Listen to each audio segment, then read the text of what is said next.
এই হাদিসের সাথে এমন একটা শব্দ জুড়ে দেওয়া হয়েছে, এটা আমি না বললেই পারছি না। এটা আপনাদের মর্যাদার জন্য এতক্ষণ বললাম, তাদের হিতাহিত জ্ঞান নেই, কিন্তু এই হাদিসের সাথে একটা ছোট্ট একটা টুকরা জুড়ে দেওয়া হয়েছে। আপনি জানেন না এই টুকরার সাথে আপনার মান মর্যাদা কত। আসুন আমি আপনাকে সেই টুকরাটা স্মরণ করিয়ে দিই। এই হাদিসটা বলার পরে রাসূলুল্লাহ সাল্লাল্লাহু আলাইহি সাল্লামের আরেকটা হাদিসের মধ্যে এই কথাটা রয়েছে, যেই শব্দটা আছে মওজুমুল আওসাত 4677 এবং ইমাম নাসিরুদ্দিন আলবানী তার সিলসিলাতুল আহাদিস সাহিহার মধ্যে 1505 নম্বরে সহি বলেছেন। বিদায় আমি আপনার কাছে কোট করছি। একতর রাসূল সাল্লাল্লাহু আলাইহি ওয়াসাল্লাম বলেছেন যে পৃথিবী ধ্বংস হবে না খারাপদের হাতে যতদিন পর্যন্ত নেতৃত্ব না যাবে। তারপরে রাসূল সাল্লাল্লাহু আলাইহি ওয়াসাল্লাম বলছেন ওয়া খায়রুন নাসি মুমিনুন বাইনা কারিমাইনি। এই শব্দটা খুব মারাত্মক একটা শব্দ, যেটা আপনাকে বুঝতে হবে যে আল্লাহ সুবহানাহু ওয়া তাআলা আপনার মান মর্যাদা কি রেখেছে। এই হাদিসের এই টুকরাটা আপনি জানেন না যে আপনার মান মর্যাদা কোথায় নিয়ে যাবে, আপনাকে কতটা চিন্তাশীল করবে আপনি জানেন না। রাসূল সাল্লাল্লাহু আলাইহি ওয়াসাল্লাম বলছেন যে সব থেকে উত্তম মানুষ হচ্ছে ওই মুমিন বাইনা কারিমাইনে, যারা দুই সম্মানিতর মাঝে রয়েছে। আমি প্রথমে এটা বুঝি নাই যে এটার মানে কি, তখন নেটে বিভিন্ন আলেমদের বক্তব্য শুনলাম এবং আমাদের উস্তাদের কাছে জিজ্ঞেস করেছি, তখন গিয়ে আলহামদুলিল্লাহ একটা রেজাল্ট পেয়েছি যে এটার মানে কি। আসুন এই মর্মে একটা এক্সট্রা হাদিসই আছে, সেই হাদিসের ভাষাটা হচ্ছে আল মুওজুমুল কবির লিত-তাবারানী, তিনি 165তে উল্লেখ করেছেন এবং সহিহুল জামিয়া সাগিরের মধ্যে 1130 নম্বরে রয়েছে। এই হাদিসটি এককভাবে বর্ণিত হয়েছে আব্দুল্লাহ ইবনে কাব ইবনুল মালিক আন আবিহি আন জাদ্দিহি, তিনি তার বাবা তিনি তার দাদা থেকে কোট করেছেন আন্নান নবী সাল্লাল্লাহু আলাইহি ওয়াসাল্লাম সুইলা, রাসূল সাল্লামকে জিজ্ঞাসা করা হয়েছে আইয়ুন নাসি আফদল, সব থেকে মর্যাদাবান মানুষ কারা, কে? রাসূল তার জবাবে বলেছিলেন মুমিনুন বাইনা কারিমাইনে, ওই মুমিন যারা দুই সম্মানিতর মাঝে রয়েছে। এখন আমাকে জানতে হবে যে সে দুই সম্মানিত মানে কি। এর ব্যাখ্যা প্রথম আমি ইমাম তাহাউই, তিনি একজন প্রখ্যাত আলেম, হানাফি আলেম, প্রখ্যাত তাহাউই মানে আলেম, তিনি তার একটা কিতাব রয়েছে শারহ মুশকিলাতুল আসার, তাতে তিনি এই ব্যাখ্যা করেছেন। কি ব্যাখ্যা করেছেন? ব্যাখ্যার নাম্বার হচ্ছে 2051। তাতে তিনি বলেছেন এই বাইনা কারিমাইনি হচ্ছে ওই ব্যক্তি মুমিনুন বাইনা আবিন মুমিনিন হুয়া আসলুহু ওয়া ইবনিন মুমিনিন হুয়া ফারউহু। তার মানে হচ্ছে এখানে আল্লাহ সুবহানাহু ওয়া তাআলা ওই মুমিন পিতাকে উল্লেখ করেছে, যেই পিতা হচ্ছে একটা গাছের কাণ্ড আর তার সন্তান হচ্ছে শাখা প্রশাখাগুলো। তার মানে বুঝেন, একটা গাছের কাণ্ড হয় তারপরে তার শাখা প্রশাখা গজায়। আল্লাহ সুবহানাহু ওয়া তাআলা একজন মুমিনকে এতটা সম্মানিত করেছে, যদি গাছের কাণ্ডটা আমি আর আপনি যদি মুমিন হই, তার মানে আমার আপনার বিয়ের পরে আমাদের যে বাচ্চা হবে ওরা কি হবে বলেন? ওরা মুমিন হবে। একটা কাফের হিন্দুর ঘরে কি হয়? হিন্দু হয়। খ্রিস্টানের ঘরে খ্রিস্টান হয়, কিন্তু মুসলমানের ঘরে কি হয়? মুসলিম হয়। তাহলে এই যে বাচ্চাগুলো যে মসজিদে চলে এসেছে, ওরা তো জানে না ইসলাম কি জিনিস। ওদেরকে এখানে আসার সুযোগ কে করে দিয়েছে? তার পিতামাতা। আল্লাহ সুবহানাহু ওয়া তাআলা পিতার ইসলামের কারণে ওদেরকে ইসলাম দিয়ে দিয়েছে। বুঝেন? তার মানে আপনার যতগুলো সন্তান হবে আপনার মাধ্যমে ওরা ইসলাম পেয়ে গেছে। আপনি যেমন সম্মানিত, আপনার মাধ্যমে আল্লাহ ওকে সম্মানিত করে দিয়েছে। এইটা হচ্ছে বাইনা কারিমাইনে, দুইজনই হচ্ছে সম্মানিত, আর দুইজনের মধ্যে ঈমান বদ্ধমূল রয়েছে। যখনই কোনো পিতা মুমিন হবে আর তার সন্তানও মুমিন হবে, এরা হলো এই পৃথিবীর সব থেকে শ্রেষ্ঠ সন্তান। আর এটা আরেকটা রেজাল্টকে আমি আপনাকে বলি, এটা তো একটা যে একজন ব্যক্তি আজকে আপনি হিন্দুদেরকে দাওয়াত দেন ইসলাম গ্রহণ করবে না, কিন্তু যে আপনার সন্তানটা আপনার কথা মেনে নিচ্ছে। কেন? কারণ আপনার নসল থেকে মুসলিমের ঘরে জন্ম হওয়ার কারণে মুসলিমত্ব পেয়ে গেছে। ও কত বড় নিয়ামত পেয়ে গেছে, এটা বাচ্চারা এখন বোঝে না। যখন ও বড় হবে তখন বুঝতে পারবে যে আমাদের মুসলিম ঘরে জন্ম দিয়ে আল্লাহ আমাদের উপরে কত বড় ইহসান করেছে। রাসূল সাল্লাল্লাহু আলাইহি ওয়াসাল্লাম এই কথাটা বলেছিলেন যে প্রত্যেকটা বাচ্চা তো জন্ম হয় ইসলামের উপরেই, কিন্তু বাপ মা তাকে কি বানায়? খ্রিস্টান বানায়। বাপ মা তাকে হিন্দু বানায়। বাপ মা তাকে কবর পূজারী বানায়। বাপ মাই তাকে তাওহীদবাদী বানায়। অতএব আপনাদের তাওহীদ শিক্ষাটা অত্যন্ত জরুরি। আপনি যদি আপনার রবকে না চিনেন, আপনার সন্তান কোনোদিন আপনার রবকে চিনতে পারবে না। আপনি যদি মাজারের পূজারী হন, আপনি যদি থার্ড পার্সন কোনো ব্যক্তি হন, আপনার সন্তান কিন্তু আপনার পথে চলবে। হতে পারে ওর ভাগ্য কোনোদিন ওকে সঠিক রাস্তায় এনে দিতে পারে, যেমন অনেক অমুসলিম ইসলাম গ্রহণ করে নিচ্ছে, হতে পারে এক্সেপশনাল, কিন্তু জেনে নেন আপনার দায়িত্ব ছিল আপনি আপনার সন্তানকে মুসলমান বানাবেন। এটা হচ্ছে বাইনা কারিমাইনে। আরেকটা রেজাল্ট কি জানেন? এটা হচ্ছে একটা রেজাল্ট যে আপনার মাধ্যমে আপনার সন্তান ইসলাম পেয়ে গেছে। আরেকটা বেনিফিট পাবে জান্নাতে।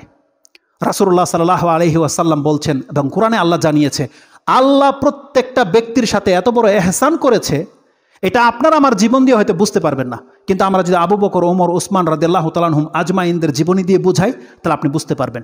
আপনি কি মনে করেন আবু বকর রাদিয়াল্লাহু তাআলা আনহু ঈমান নিয়ে যেই জায়গায় পৌঁছে গেছে, তার সন্তান আব্দুর রহমান কি সেখানে পৌঁছে যেতে পারবে? ওমর রাদিয়াল্লাহু তাআলা ঈমান যেখানে, তার ছেলে আব্দুল্লাহর ইমান কি ওই জায়গায় গেছে? যেতে পারবে না। আর যারা গেছে তারা তো গেছে আলহামদুলিল্লাহ, যেমন হাসান হোসেন রাদিয়াল্লাহু তাআলার ইমান, আলী রাদিয়াল্লাহু তাআলার মতন ইমান ওই জায়গায় পৌঁছে গেছে। কিন্তু কম্পেয়ার করলে যাদের তুলনামূলক নিচের দিকে আছে, আল্লাহ সুবহানাহু ওয়া তাআলা বলছেন একজন পিতার কারণে সন্তান কাল কিয়ামতের মাঠে ওই মর্যাদাকর জায়গাটা পেয়ে যাবে যেই জায়গাটা তার বাবা ইবাদত করে করে অর্জন করেছে। তার সন্তান যদি ওই ইবাদত করতেও না পারে, আল্লাহর দয়ায় সন্তানকে তার বাবার সাথে ওই স্থানে পৌঁছে দেবে। তার মানে যেই জায়গায় মুহাম্মদুর রাসূলুল্লাহ পৌঁছে গেছে, শুধু তার নসলের কারণে প্রত্যেকটা আজওয়াজুল মুতাহহারাত যারা উম্মাহাতুল মুমিনিন, তারা প্রত্যেকের রাসূলের সাথে সেই জান্নাত পেয়ে যাবে। আপনি কি ভেবেছেন?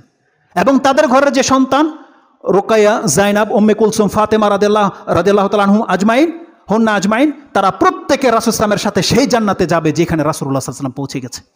আবু বকর সিদ্দিক, ওমর যেখানে পৌঁছে গেছে রাদিয়াল্লাহু তাআলা আনহুম আজমাইন, তার সন্তানরা সেই জায়গা পেয়ে যাবে।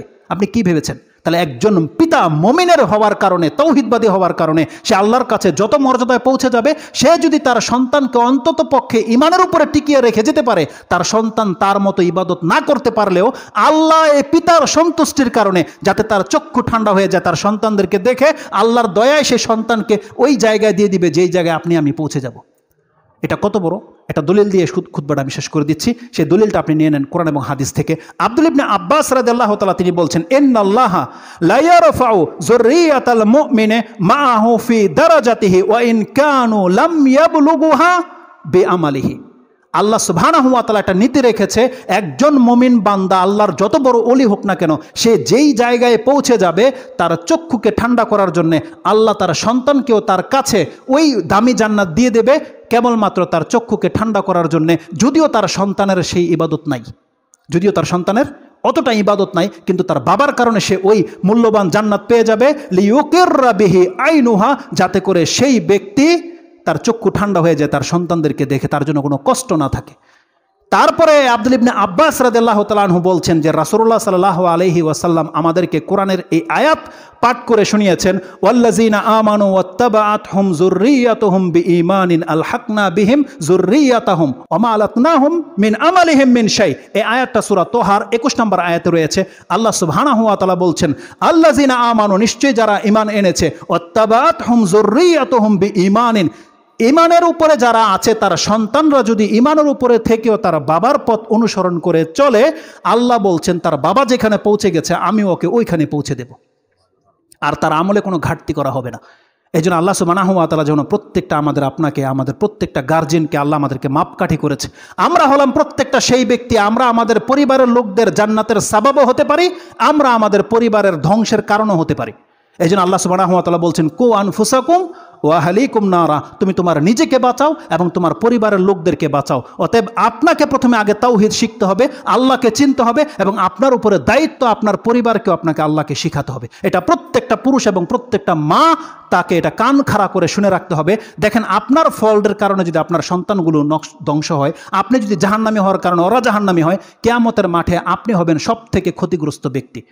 আল্লাহ সুবহানাহু ওয়া তাআলা কোরআনে এই কথাটাই বলেছেন, আল্লাযিনা খাসিরু, যারা নিজেদেরকে ক্ষতিগ্রস্ত করেছে এবং তার পরিবারকে ক্ষতিগ্রস্ত করেছে, কিয়ামতের মাঠে এরা হবে সব থেকে বেশি ক্ষতিগ্রস্ত, যে নিজের এবং নিজের পরিবারকে ক্ষতিগ্রস্ত করেছে। আপনি কি জানেন আপনি আপনার নিজেকে এবং আপনার পরিবারকে কিভাবে ক্ষতিগ্রস্ত করছেন?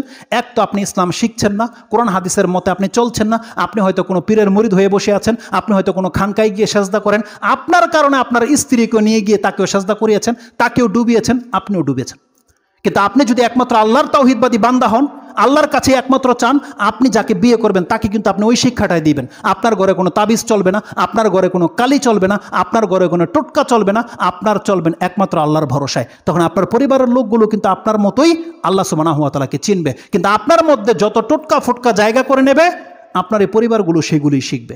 এইভাবে একটা লোক মানুষকে হকের পথে নিয়ে আসার, এইভাবে একটা লোক মানুষকে গুমরাহের দিকে ঠেলে দেয়। আল্লাহ সুবহানাহু ওয়া তাআলার কাছে আমরা দোয়া করি, আল্লাহ সুবহানাহু ওয়া তাআলা তুমি আমাদেরকে ঈমানের পথে থাকার তৌফিক দান করো এবং আমাদেরকে এমন সঙ্গিনী দান করো আল্লাহ, যারা আমাকে ঈমানের পথে নিয়ে আসবে, এবং আমাদের দুইজনের মাধ্যমে এমন সন্তান তুমি আমাদেরকে দান করো আল্লাহ, যারা আমাদের পথ অনুসরণ করবে, যারা ঈমানের উপরে টিকে থাকবে, এবং আমাদের প্রত্যেককে আল্লাহ সুবহানাহু ওয়া তাআলা তুমি আমাদের উচ্চতর বন্ধুদের সাথে মিলিয়ে দাও, যে সাহাবা একরামরা আমরা ভালোবাসি। আল্লাহ ভালোবাসার কারণে তুমি বলেছো তাদের সাথে আমাদেরকে সাক্ষাৎ সাক্ষাৎ করিয়ে দেবে।